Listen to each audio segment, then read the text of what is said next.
Welcome back to The Real Screeners, guys, and today we are reviewing The Matrix Resurrections. People have been waiting with bated breath for almost 20 years for this movie. 20 years, absolutely. Myself included. Yeah, the last two movies came out in 2003, I believe, back to back. Yes. Right? And so here, finally, Keanu Reeves, Carrie-Anne Moss, directed by Lana Wachowski, of course, co-written by her. And so, Lenny, I mean, you're the biggest Matrix fan I know, I feel. So what was your initial impression? All right, so just really quickly, going back to the original Matrix, guys, a lot of people most everyone loved the original. The sequels were lackluster. Revolutionary, right? So obviously people wanted to see, hey, can Lana go back and reinvigorate this franchise? Right, do something new with it. And I will say, honestly, I don't think she did a good job because mediocre. Just in general, guys, to me this sounds like a movie that she wanted to make for herself for the trilogy, but not so much for the fans. It was a very personal project, right? It was. And it's very artistic, and it tries to be very clever, and it tries to be very inventive, but this movie, to me, feels just very self-indulgent, man. You can say that again. It really does, guys. But just to kind of give you guys... Meta Matrix. Matrix. Just to let you guys know what the general framework is for this movie, you know, we are going back to Neo, right? He's now a game developer. It has been 60 years since, you know, he and Trinity went to the Machine City. Right. But of course, he has no idea what he's doing. He's like Mr. Blue Pill all over again, you know. Right. You know, living a life that is kind of like, you know, fake, you know, and just kind of like taking the pills to kind of just assuage his ordinary existence, his mundane existence. Because he's having flashbacks too, and he thinks he's going crazy. And weirdly enough, he is a developer, or was the developer for the biggest video game hit ever, which was the Matrix, the original trilogy, right? Basically, yeah. We're not going to give away too many spoilers, guys, but that... Yeah, I think we should leave it at that. Yeah, but eventually he finds his way back into the Matrix through other characters, you know? Yeah, it just feels like one of those movies that breaks the fourth wall in a way. Not a little really, too much. But it's a movie that is quite artistic in that it's a commentary on literature. It's a commentary on storytelling. Lana Wachowski and the other writers are kind of wanting to do a commentary and an analysis and evaluation on the previous Matrix movies within this movie.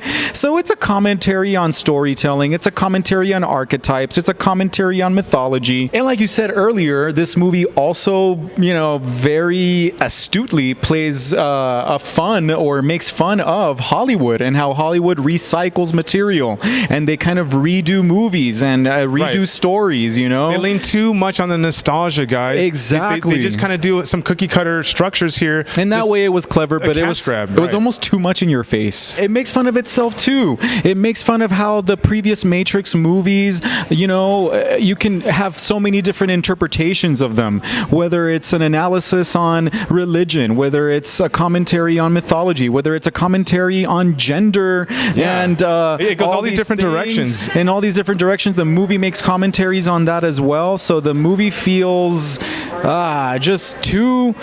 I don't know. It just loses kind of like the focus, it loses the soul of what the Matrix and why people liked it. Because I mean, really, with this one, you could tell she's like, "Hey, look, I'm going to explain this through my characters that the Matrix was more than just dodging bullets." Yeah. There's even a phrase in there where someone says, you know, ideas are the new sexy, and like action is very passé. And I know we're going on and on about the whole meta part of it, but that is a big part of the movie. They throw it in your face. Yeah. And I was honestly, you know, there were some cool fight scenes and special effects sequences in this movie, but honestly, I was waiting for something that was going to blow me out of the water, and it just never came for me, man. That's a nice segue to me talking about the action sequences in this movie. Go for it. Because the action sequences were lackluster. Tear it apart. The fight choreography was slow and choppy, and it didn't feel as visceral and fast and in your face like the original Matrix movies. Now, I know the adrenaline was lacking. The actors are a little bit older, but you can still pull that off. I mean, look at John Wick, for example. Look at Halle Berry in the John Wick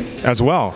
You can pull that off. It just seemed like like a lazy effort to me. The movie is not terrible. The movie is not trash. I think it's definitely worth a watch at home. It's unfortunate for me because I'm a big proponent of movie theaters. I think I could have waited to see this at home, unfortunately. I will say also that there is a strong love story at the center of this. Absolutely. That kind of saves it. You know, Yeah, it kind of does. So anyway, Yeah, there's more of a focus on the love story. There's more of a focus on Trinity for sure. They took her character in an interesting direction, which I thought was fresh. And that's one thing that I liked about this movie is that they did try some fresh new things. Yes, they did a lot of beat for beat, nostalgia ripping rehashes of the first one. yep.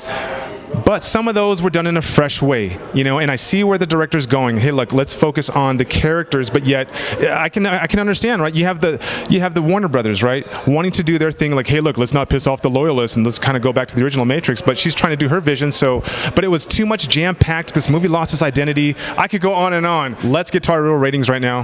Yeah. Bethel, you want to go ahead and start off? Sure. I will not justify my rating. I will give this movie 3.5 reels. I think that okay. it is worth a watch. It's not terrible, but it's not a movie that I need to go back and revisit ever. I'd much rather watch the original trilogy, to be quite frankly. So yeah, that's it.